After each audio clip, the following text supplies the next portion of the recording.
최승병 박사 모시고요.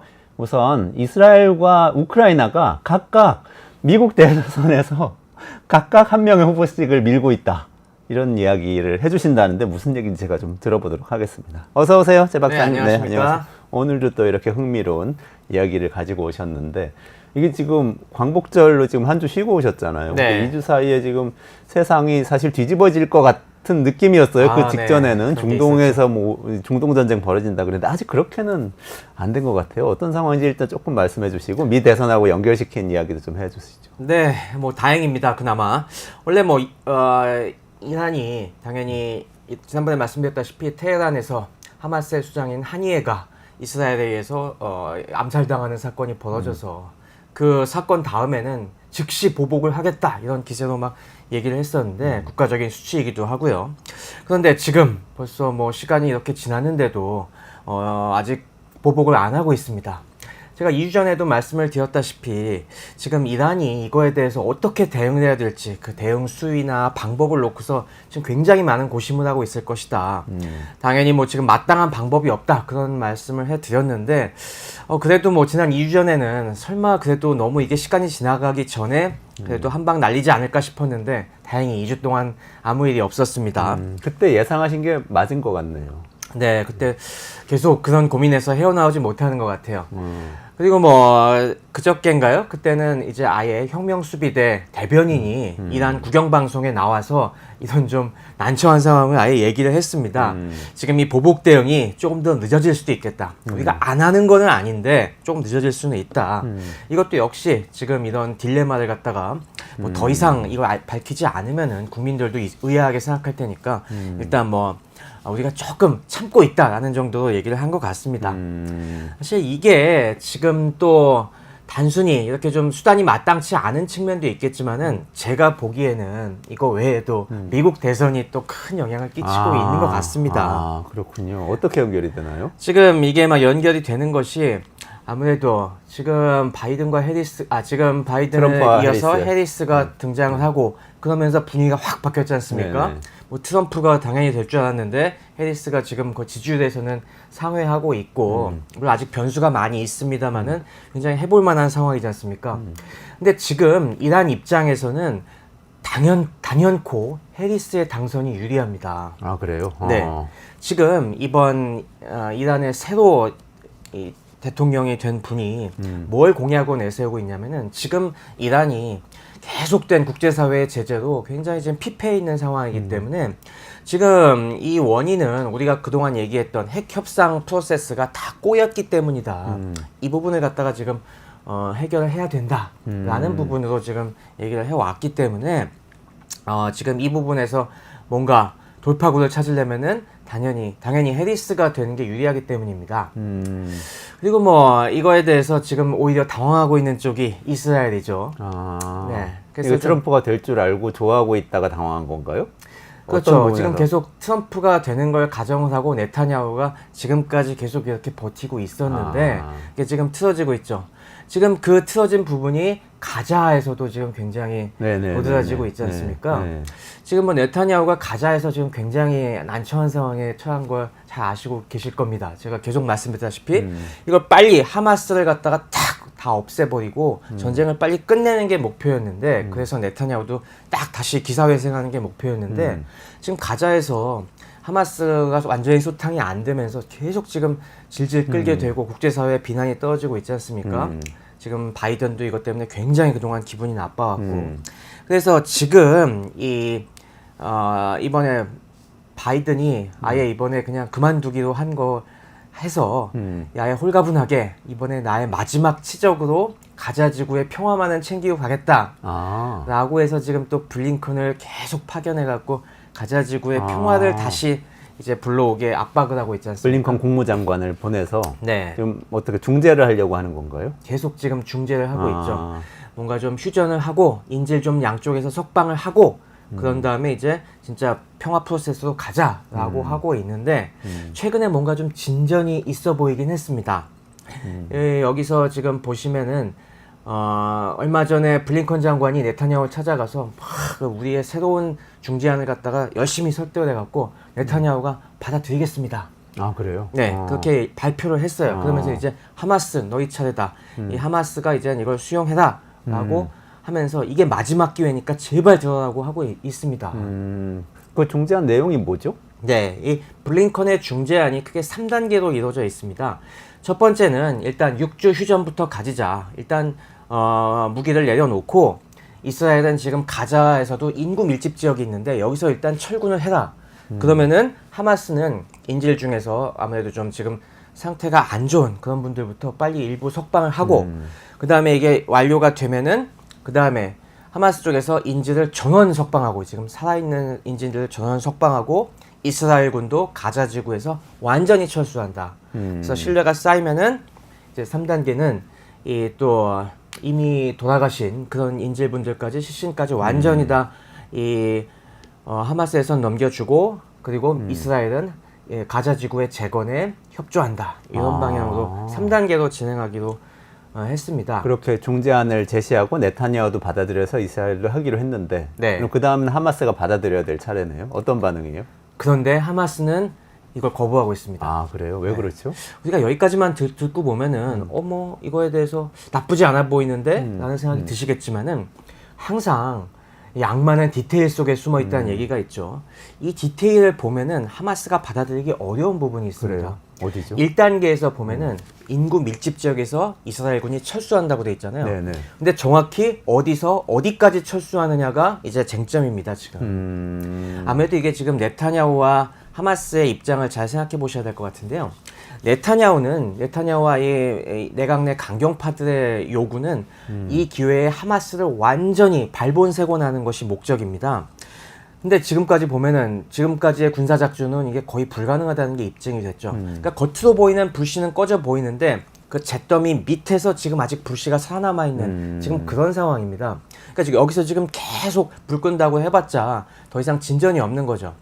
그래서 여기서 지금 한 발 물러나자는 건데 이 이스라엘은 여기서 그동안 계속 주장한 게 우리가 완전히 물러날 수는 없다. 우리가 물러나는 순간 불씨가 다시 피어오를지 모른다. 그러니까 우리가 그런 요소에 이 병력을 남겨놓겠다는 건데 지금 미국의 중재안이 그걸 거의 받아들인 상태입니다. 아, 인구 밀집 지역에서만 물러나라는 빠져나고 요 핵심 요지에서는 계속 우리가 남아있겠다. 그 대표적인 요지가 어디냐면은 이 이집트와 이스라엘 사이의 국경지대에 보면은 이 필라델피 회당이라는 곳이 있습니다. 도로로 나눠져 있는 이 분계선이 있고 거기에 이제 검문소 유명한 이 라파 검문소가 있는데 여길 계속 장악하고 있겠다. 이건 굉장히 곤란한 게 하마스가 그 전부터 계속 주요 물자를 보급받는 데가 이 이집트 국경 일대에 있는 그 지하 통로를 통해서 많이 보급을 받았거든요. 네. 근데 지금 이쪽을 이스라엘이 계속 틀어주고 있겠다는 거는 이거 뭐 나가봤자 하마스가 다시 기사회생하기 어렵지 않습니까? 그러니까 그것도 힘들고 또 이제 이 요구하고 있는 것이 가자 지구의 남과 북을 잇는 도로 중에서 그 중간에 내차림 교차로라는 곳이 있는데요. 여기를 계속 우리가 쥐고 검문하겠다. 그러니까 피난민들이 이제 다시 북쪽으로 돌아갈 때 우리가 다 검문해갖고 거기 하마스 잔당들이 있는지 다 색출해서 잡아내겠다는 의도를 보여낸 겁니다. 그러니까 하마스 입장에서는 이게 평화로 가는 프로세스가 아니라 위장 전술이다. 잠시 물러나는 듯 하면서 결국에 하마스를 다 수면 위로 끌어낸 다음에 일망타진하겠다는 그런 목표로 지금 하고 있는 거다라고 해서 안 받아들이고 있는 거죠. 아, 그러면은 하마스는 아예 거부를 한 건가요? 아니면 자기들도 어떤 뭐가 받아들여지면은 하마스는 그런 데서까지 다 철군을 하면은 그 다음엔 우리가 그런 인질 석방 프로세스를 가동하겠다라는 건데 지금 그 부분에서 합의가 안 이루어지고 있죠. 합의가 안 될 것 같다. 그러면은 바이든의 마지막 치적으로 남기도 어려운 상황이 되겠네요. 네, 이게 참 어렵습니다. 그리고 또 여기서도 역시 대선 판세가 연결이 되는 것 같은데 계속 말씀했다시피 네타냐후 입장에서는 트럼프가 되는 게 절대적으로 유리합니다. 근데 네타냐후 입장에서 이런 식으로 다 프로세스가 원활하게 돌아가게 협조를 해갖고 이렇게 되면 그 치적이 바이든과 결국 해리스한테 가는 거 아니겠습니까? 네. 지금 바이든이 민주당이 계속 발목 잡히고 있는 게 전당대회 하는데 밖에서도 친팔레스타인 시위대가 계속 시위하고 그렇죠. 회방 놓고 있잖아요. 전통적으로 민주당 지지자들이니까. 네. 근데 이게 해결되면은 그들까지 다 해리스의 가세에서 트럼프에게 더더욱 어려운 상황이 되겠죠. 그러니까 네타냐후는 제가 봤을 때 아마 협조하는 듯 하면서 사실 이렇게 디테일에서 계속 어깃장을 놓으면서 이게 완전히 해결되는 걸 막으려고 할 겁니다. 트럼프는 이스라엘이 뜻하는 대로 해줄 거라는 믿음이 지금 있는 건가요? 아무래도 그걸 최소한 그렇게 방치하겠다. 이런 손을 떼겠다. 네. 뭐 이런 방식이겠죠, 아마? 그걸 기대하고 있겠죠. 아, 그렇군요. 그럼 어쨌든 간에 미국 대선하고 관련지어서 읽을 수밖에 없는 뭐 그런 상황이네요. 이란도 그렇고 네타냐후도 그렇고 어쩌면 하마스까지도 뭐 그런 생각을 네, 하고 그렇습니다. 있을 수도 있겠네요. 그러니까 중동 평화라는 게 이것도 역시 다들 미국 대선이 끝날 때까지 기다려봐야 또 진전이 있을 것 같습니다. 그렇군요. 우크라이나 얘기 좀 짤막하게 좀 다뤄보면 좋겠습니다. 우크라이나가 네. 반격을 해서 이 러시아 본토에서 지금 뭐 승전하고 있다는 그런 뉴스가 많이 들려왔어요. 네, 맞습니다. 지난 8월 6일부터 공세를 시작했는데 이게 돈바스와 한참 떨어져 있는 러시아의 쿠르스크주. 여기는 그동안 전혀 격전지라고 보이기는 어려웠는데 물론 전쟁 초반에 약간 침공하긴 했습니다만은 그 이후로 계속 잠잠하고 있었는데 이쪽으로 우크라이나가 갑자기 돌격해 들어가서 지금 한 20km 이상 영내로 진입을 했고 그래서 지금 수중에 넣은 면적만 해도 되게 서울시 면적 정도까지 지금 그래요? 했습니다. 그런데 이게 지금 어떤 분들은 이게 절묘한 이 성동격서의 묘수다라고 얘기하지만은 개인적으로는 과연 그런 건가 하는 의심이 듭니다. 그러니까 지금 쟁점이 되고 있는 지역은 돈바스 지역인데 네. 상관없는 지역으로 치고 들어갔다는 거잖아요. 맞습니다. 아예 본토에서 제대로 전면전을 해보겠다 이런 건 아니에요?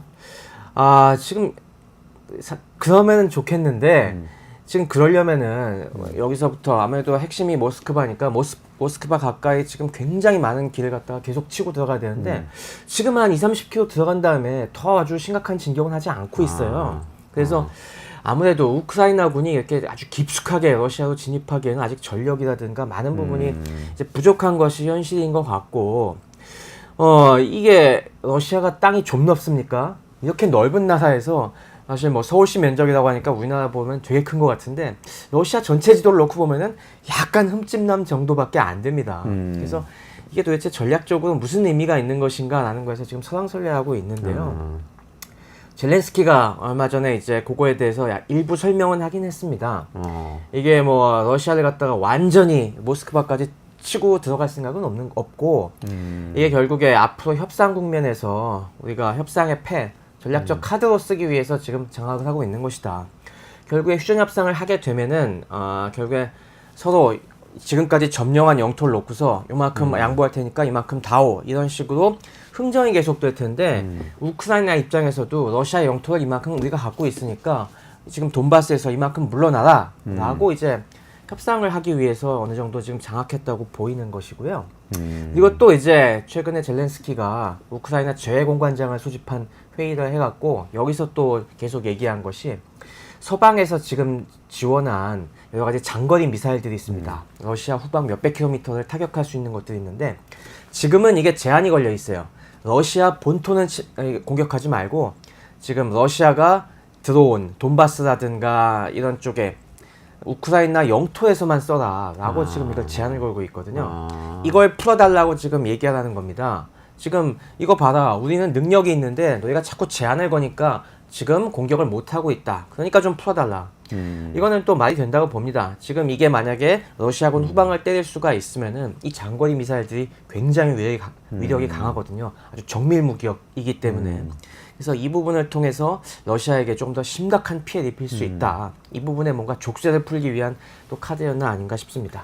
아니, 또 전쟁사 전문가이시니까 저는 이런 생각도 잠깐 했는데 완전 엉뚱한 생각이었나 봐요. 예를 들면 2차 세계대전 때 독일이 프랑스를 그냥 전격적으로 쭉 파리까지 밀고 들어가가지고 점령을 해서 그냥 전쟁을 금방 끝내버리잖아요. 우크라이나가 모스크바로 이렇게 좀 뭐 이런 그렇게 가는 건 아니었을까 하는 그게 상상을 뭐 일반인들 좀 많은 그렇게 사람들의 희망이긴 한데 네. 아무래도 그 정도 대공세를 하기 위해서는 전력이 어마어마하게 필요합니다. 그런 공세들도 뭐 최소 수십 개 사단들이 동원된 진짜 몇십만 명이 치고 들어가야 되는데 지금 우크라이나군이 돈바스에서의 전투도 워낙 치열하기 때문에 병력을 많이 빼낼 수가 없습니다. 이쪽이 뭐 기껏해야 한 2-3만 정도 빼낸 것 같은데 지금 이걸로도 사실 오히려 돈바스의 무게추가 그것 때문에 흔들리는 상황이거든요.